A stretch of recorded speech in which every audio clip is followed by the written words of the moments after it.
Centre mall के लोगों के द्वारा अवैध निर्माण कराया गया है। तो क्या महापौर बदलते ही और पार्षद के बदलते ही ये अवैध जो नाला है था वो वैध हो गया। तो 24 घंटे भूख हड़ताल में बैठा था अपने ही जोन में, जोन अध्यक्ष होने के बाद। तो क्या इस नाले के ऊपर जो कब्जा हुआ है ये वैध है? महापौर जी तो बड़े बड़े बयान दे रही है, जनता ने आपको चुना है ये सुनने के लिए नहीं कि अधिकारी हमारी नहीं सुन रहे। अगर आपकी अधिकारी ही अगर चला रहे हैं तो आप इस्तीफा दे दीजिए।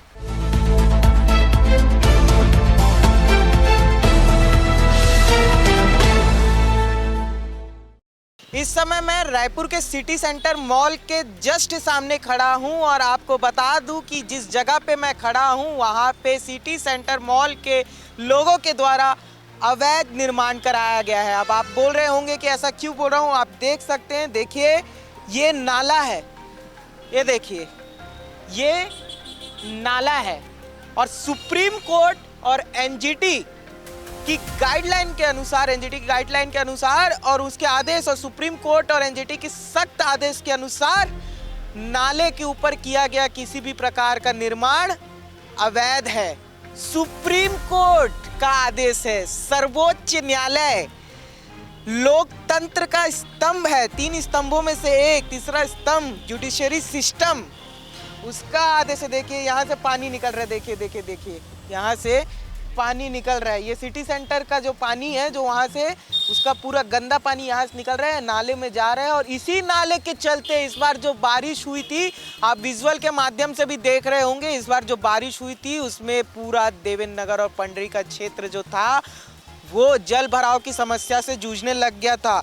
और हमारे साथ यहाँ के पूर्व पार्षद, इस वार्ड में, जिस वार्ड में मैं खड़ा हूँ, जिसके अंतर्गत ये सिटी सेंटर आता है और ये अवैध निर्माण किया गया है, वार्ड क्रमांक 28 है। और यहाँ के पूर्व पार्षद जो है हरदीप सिंह होरा जी, वो हमारे साथ मौजूद हैं, बात करते हैं। सबसे पहला सवाल तो यही है कि आप भी पार्षद रहे, जानकारी आपको भी रही होगी, लेकिन उसके बावजूद ये लगातार काम हो रहा है और सारे अधिकारी, सारे नेता चुप्पी साधे हुए। देखिए जानकारी थी तभी मैंने आपको बताया कि यहाँ पर नाले के ऊपर कब्जा हो गया है। ये पहले भी जो है मिट्टी डाल के इसको दबाया गया था। उस समय मैं जोन अध्यक्ष भी था और इस वार्ड का पार्षद भी था। तो मैं 24 घंटे भूख हड़ताल में बैठा था अपने ही जोन में, जोन अध्यक्ष होने के बाद। क्यों? क्योंकि जनता को समस्या हो रही थी इस नाले की वजह से। उसके बाद दूसरे दिन 3 बजे करीब मैं भूख हड़ताल मेरी ख़त्म हुई, जब अधिकारी माने कि हाँ ये कब्जा है और इसको आके मिट्टी को पूरी हटा के ये नाले को खोला गया। और उसके बाद चुनाव के बाद क्या महापौर बदलते ही और पार्षद के बदलते ही ये अवैध जो नाला है था वो वैध हो गया।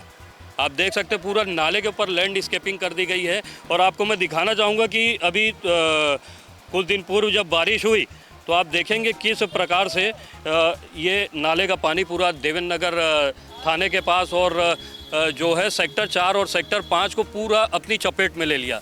तो क्या इस नाले के ऊपर जो कब्जा हुआ है ये वैध है? महापौर जी तो बड़े बड़े बयान दे रही है कि केवल सफाई कारण नहीं है इस जल भराव का, नालियों के ऊपर और नालों के ऊपर जो कब्जा है उसको हटाना पड़ेगा तभी होगा। तो आप देखिए, आपको तो दिखाना चाहूँगा और मैं आपके मीडिया के माध्यम से, आपके उसके माध्यम से मैं उनको बताना चाहूँगा कि इसको आप खुलवाइए तो शायद देवेंद्र नगर कहीं ना कहीं इस बारिश में जो है चपेट में आने से, जल भराव आने से बच जाए। दूसरा, आप एक कल कार्रवाई देखे होंगे, मैंने आप ही के चैनल के माध्यम से देखा और आज भी देखा, आपने 2 दिन लगातार जो वहाँ पर कवरेज किए। कल जो है 2 जेसीबी पहुँची नाली के पाटे तोड़ने के लिए और उस बिल्डिंग में जो अतिक्रमण किया गया है अवैध, उसको तोड़ने के लिए। लेकिन आप देखेंगे पूरा दिन लगा दिया गया 2 जेसीबी और इतने कर्मचारी होने के बाद जो अवैध निर्माण है उसके ऊपर तो कार्रवाई। मैं वही चीज़ बता रहा हूँ, मैं आपके चैनल के माध्यम से ही देखा हूँ कि केवल नाली के पाटे तोड़े गए और बाकी जो अवैध उसका जो टीन का शेड है, जो सेप्टिक बनाया गया है वो वैसी का वैसी है। ऊपर जो 2 फ्लोर है उसके अवैध निर्माण है, नक्शा पास नहीं है। दूसरा, आप फायर सेफ्टी देखेंगे, फायर सेफ्टी के नाम की कोई चीज़ नहीं है।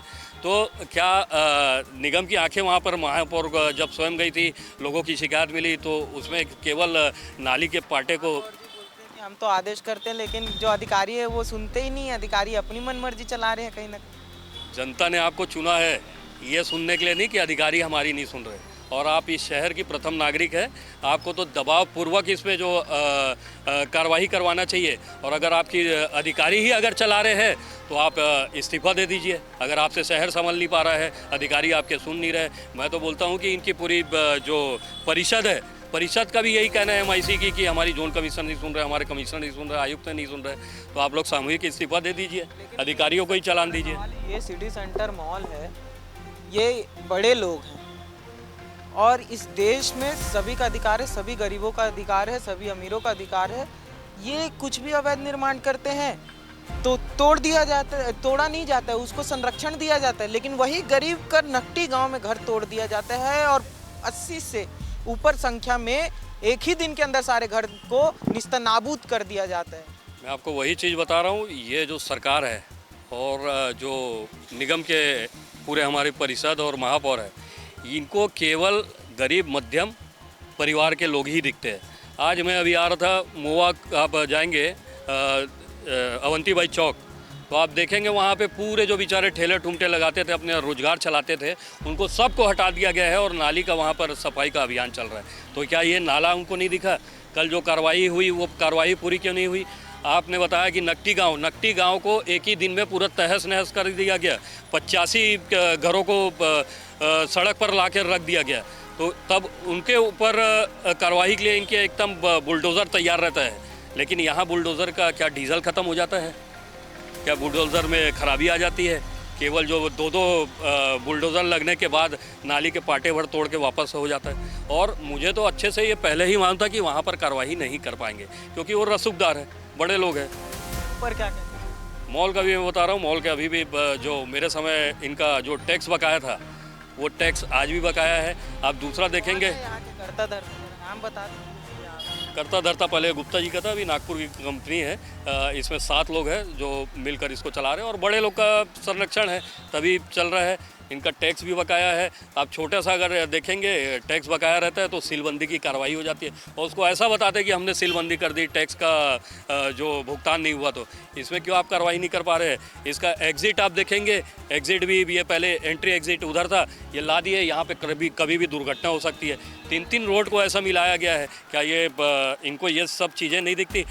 और यहाँ पर महापौर जी आकर गई है, वो देख कर गई है, उनको दिखा नहीं है जो निर्माण नाले के ऊपर कर दिया गया, पूरा लैंडस्केपिंग अपनी सुंदरता को बढ़ाने के लिए पूरे जनता को तबाही में बचा दिए है, जल भराव की स्थिति में ला दिए है। उनके घर के किचन के अंदर तक पानी जा रहे हैं। 4-4 करोड़ के बंगले हैं, सबसे पॉश कॉलोनी है देवेंद्र नगर, और उसके बाद मतलब बस्ती से भी गंदी स्थिति यहाँ पर बन चुकी है।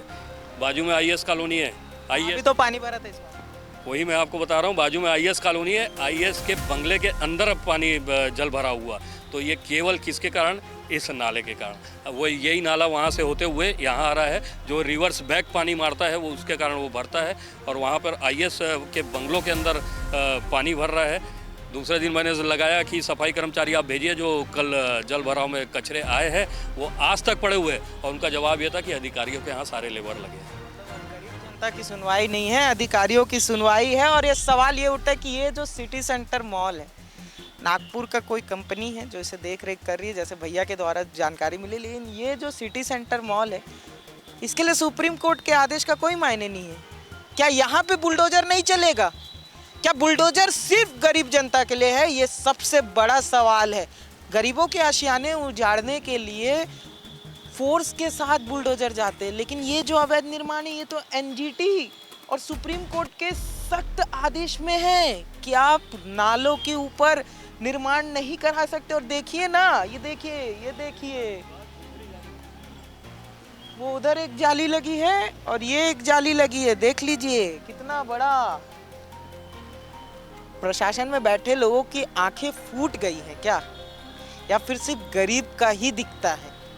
ये देखिए यहाँ पे ट्रैफिक जाम, कोई ट्रैफिक बगल में ही थाना है, थोड़ी सी दूर में जाएंगे बगल में ही थाना है। यहाँ पार्किंग की भी सुविधा है, लेकिन पार्किंग शुल्क लिया जा रहा है। हालांकि ये भी कोर्ट में, अंबुजा मॉल में याद होगा कि पार्किंग शुल्क नहीं लिया जाएगा, ऐसा करके आदेश आएगा। और एक के लिए जैसा आदेश हो वैसे सभी के लिए होता है, लेकिन अभी भी रायपुर के मॉलों में पार्किंग शुल्क लिया जा रहा है। इसी के चलते यहाँ पे लोग गाड़ियाँ पार्क कर रहे हैं, जिससे ट्रैफिक है वो भी जाम होने की स्थिति बन रही है। अब तौर पर, और यहाँ कोई कार्रवाई नहीं हो रही है। देखिए ना